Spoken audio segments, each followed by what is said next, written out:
Hello to please welcome back Twinkle Study Classes. Twinkle Study Classes में आपका स्वागत है। क्लास 10 के इससे पहले मैंने 2 वीडियोस को अपलोड कर चुका हूं ग्रामर पोर्शन के, आर्टिकल्स एंड मॉडल्स। आप प्लीज उस वीडियो को वॉच करिए मेरी प्रोफाइल लिंक पे जाके, और अपने फ्रेंड्स तक भी इन वीडियोस को शेयर करिए। आज मैं लेकर आया हूँ रिलेटिव क्लॉज, क्योंकि बहुत ही कम दिन रह गए, ओनली आज का दिन और कल का दिन है, और आपका 11 को एग्जाम है बोर्ड का, 10th वालों का। तो प्लीज वॉच कर लिए इस वीडियो को, स्किप मत करना। और मैं रिलेटिव क्लॉज पर वीडियो लेकर आया हूँ, ये नहीं कि आप यही करोगे रिलेटिव क्लॉज को, ये आपके लिए हिंट होगी एक तरह से कि आपको किस तरह से रिलेटिव क्लॉज, अगर कोई भी सेंटेंस आता है, आपको किस तरह से रिलेटिव क्लॉज को ज्वाइन करके आपको लिखना है। सबसे पहले रिलेटिव क्लॉज होता क्या है? रिलेटिव क्लॉज होता है 2 वाक्यों के बीच में। जैसे फॉर एग्जाम्पल के लिए जो मैंने पहला पूछा हुआ है, वेयर इज अ चीज it was in the fridge. अब इसमें क्या है? 2 सेंटेंसेस, हर एक सेंटेंस में 2 सेंटेंस होंगे, जिसको आपको जोड़कर क्या बनेगा? एक रिलेटिव प्रोनाउन बनेगा, जिसमें हु आएगा, डैट आएगा, विच आएगा, हुम आएगा, हुज आएगा। इन्हीं चीजों का इस्तेमाल किया जाता है, इनके अलावा किसी भी चीज का इस्तेमाल नहीं किया जाता। पहला है वेयर इज अ चीज, चीज कहां पर है? फ्रिज के अंदर है, it was in the fridge. अब सबसे पहले क्या है? वेयर इज अ चीज that was in the fridge. It की जगह क्या आया? डैट। अब ये बात है जहां पे क्या होगा? विच होगा, हु होगा, हुम होगा, हुज होगा, इनमें डैट का इस्तेमाल नहीं किया जाएगा। बाकी अगर इनके अलावा होगा तो डैट का इस्तेमाल किया जाएगा, इसलिए वेयर के साथ इस्तेमाल किया जाएगा। That was in the fridge. Okay. I want to meet the boy won prize in speech. मैं उस बॉय से मिलना चाहता हूँ जिसने स्पीच में प्राइज जीता। अब I want to meet the boy, क्या हम साथ में लिख देंगे द बॉय? नहीं, द बॉय जिसने, who won a prize in speech. Who जो है मनुष्य जाति के लिए प्रयोग किया जाता है। Third, a bus goes to the railway station, it runs on every half an hour. A bus, अब एक बस है, वो हाफ एन आवर के बाद ही पहुंचेगी ना रेलवे स्टेशन, तो वही बोला वहां पे क्या लगेगा? The bus that. ठीक है, डैट। यहाँ पे कुछ भी वेयर वगैरह कुछ नहीं है, तो यहाँ पे डेट का इस्तेमाल किया जाएगा। The bus that goes to the railway station runs every half an hour. It भी है ना यहाँ पे, इसलिए डैट का इस्तेमाल किया जाएगा। Fourth, I know a girl, she is a nurse. मुझे पता है वो लड़की है और वो नर्स है। तो आई नो अ गर्ल, जो मुझे पता है वो लड़की है, शी इज अ नर्स, वो नर्स है, वो नर्स है, वो नर्स है, तो हु इज अ नर्स? जो नर्स है। आई know a girl who is a nurse. Who किसके लिए इस्तेमाल किया जाता है? मनुष्य जाति के लिए, तो यहाँ पे हुआ है। We met a boy, the boy had lost his way. अब we met a boy, the boy लिखेंगे जैसे मैंने ऊपर बताया था। We met a boy who had lost his वे।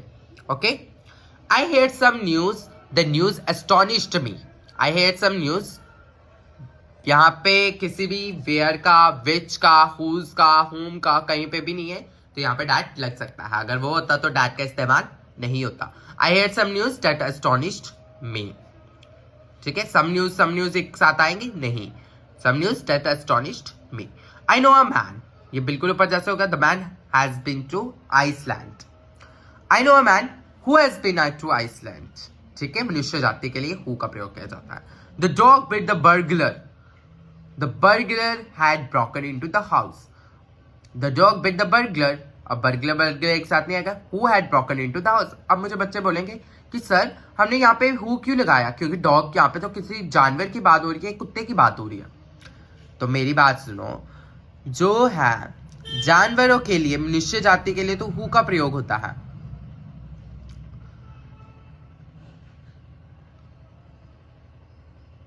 तो जानवरों के लिए भी कई बार क्या होता है? प्रयोग किया जाता है। जानवरों के लिए भी कई बार प्रयोग जो है किया जाता है। ठीक है, जैसे the dog bit the burglar who had broken into the house. जिसने ठीक है, यहां पे भी आएगा, मनुष्य के लिए भी और जानवरों के लिए भी कर दिया जाता है कई बार प्रयोग। ठीक है, नेक्स्ट,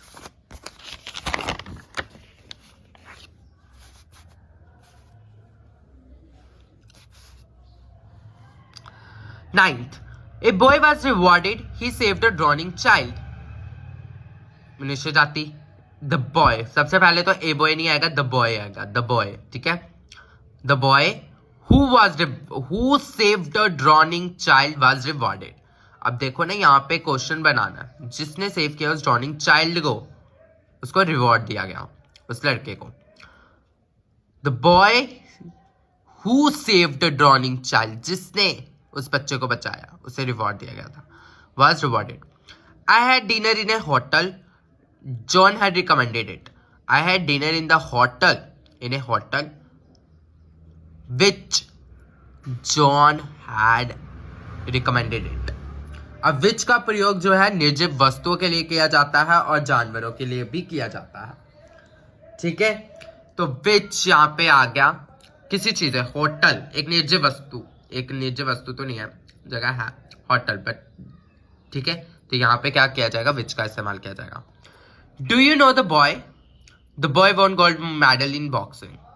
निश्चय जाति, do you know the boy who won gold medal in boxing. I don't know the girl, she won singing competition. I don't know the girl who won singing competition. She is a woman.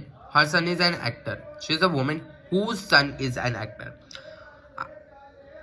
whose का इस्तेमाल कहाँ होता है, कई बार जानवरों के लिए और निर्जीव वस्तु के लिए भी कर लिया जाता है। मतलब कि whose का इस्तेमाल मनुष्य जाति के लिए भी किया जाता है, जानवरों के लिए भी और निर्जीव वस्तुओं के लिए भी प्रयोग किया जाता है, ठीक है। The beggar could not notice our presence. He was blind. The beggar who was blind, जो कि नहीं देख पाता था, could not notice our presence. They quickly boarded the train. The train was going to Delhi. They quickly boarded the train which was going to Delhi. अब which का इस्तेमाल कहाँ होता है, वही मैंने बताया था, जानवरों के लिए और निर्जीव वस्तुओं के लिए भी। The thief stole the watch. The thief was punished. The thief who stole, जिसने मेरी घड़ी को चुराया, उसे पनिश किया जाएगा। Kalidas is famous. He wrote some 5 dramas. Kalidas who wrote 5 dramas, जिसने 5 dramas को लिखा वो फेमस है, he is famous. The boy is my cousin. You see him there. The boy whom you see there is my cousin. whom भी जो है मनुष्य जाति के लिए प्रयोग किया जाता है। Here is a doctor who cured me of malaria. Here is a doctor who cured me of malaria. ये रिलेटिव क्लॉज है जिसके मैंने हिंट बता दिया आपको। हु होम हुज मनुष्य जाति के लिए प्रयोग किया जाता है। हुज कई बार जानवरों और निजी वस्तुओं के लिए भी किया जाता है। विच का प्रयोग जानवरों और निजी वस्तुओं के लिए। दैट का प्रयोग किया जाता है मनुष्य जाति के लिए, जानवरों के लिए भी और निजी वस्तुओं के लिए भी। और दैट जो है वो ना ही, जिसका अगर हु विच या होम हो तो उधर इस्तेमाल नहीं किया जाता, ठीक है। ये रहे आपके रिलेटिव क्लॉज पर वीडियो। ज्यादा से ज्यादा लाइक करें, शेयर करें, सब्सक्राइब करें मेरे चैनल प्रिंकल स्टडी क्लासेस को, बेल नोटिफिकेशन आइकन को ऑन करें ताकि मेरी हर वीडियो की नोटिफिकेशन जो है आप बच्चों तक पहुंच सके और ज्यादा से ज्यादा अपना प्यार बनाए रखें। और बेस्ट ऑफ लक, अपने एग्जाम को प्रिपरेशन कर ले। बहुत जल्द मैं और भी ग्रामर के टॉपिक्स लेकर आने वाला हूँ। अगर किसी को भी कोई डाउट है तो प्लीज मुझे कमेंट सेक्शन में बताएं, मैं उसके रिगार्डिंग वीडियोस को लेकर आऊंगा। इसकी जो नेक्स्ट वीडियो होगी शायद से टेंसेस, नरेशन और पंचुएशन 3 टॉपिक्स हमारे रहते हैं, तो मैं उसको कवर कर लूंगा नेक्स्ट वीडियोस के अंदर। बाय।